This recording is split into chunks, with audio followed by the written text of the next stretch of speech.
È arrivato nei giorni scorsi il sospirato via libera della giunta regionale che rende operative le nuove regole varate dal Consiglio Comunale in materia di takeaway.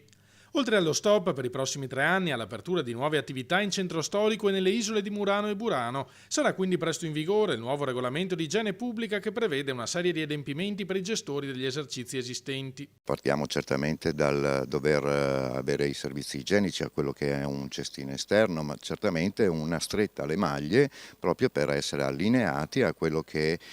anche il buon senso dovrebbe essere un principio che vige nel nostro territorio. Agli esercenti sarà chiesto poi un impegno alla raccolta dei rifiuti e alla manutenzione dell'area esterna, anche per i locali che non hanno in concessione il plateatico. Il lavoro che andremo a fare sarà quello di andare ad attenzionare, diciamo, il fenomeno proprio perché ci siano i giusti equilibri sul mercato e quindi non si vada appunto a intaccare quelli che sono aspetti anche legati al decoro e quindi a un'indiscriminata attività del cosiddetto mordi e fuggi e comunque di tutto quello che oggi abbiamo assistito. Il proliferare di attività di vendita e consumo di cibo takeaway, registra l'assessore al turismo Paola Mar, ha generato un abbassamento dello standard di qualità del prodotto e favorisce una percezione negativa non solo al residente ma anche al visitatore. Le nuove misure tuteleranno l'autentica identità della città lagunare. Ci auguriamo che questo possa concedere un'ulteriore apertura di altre attività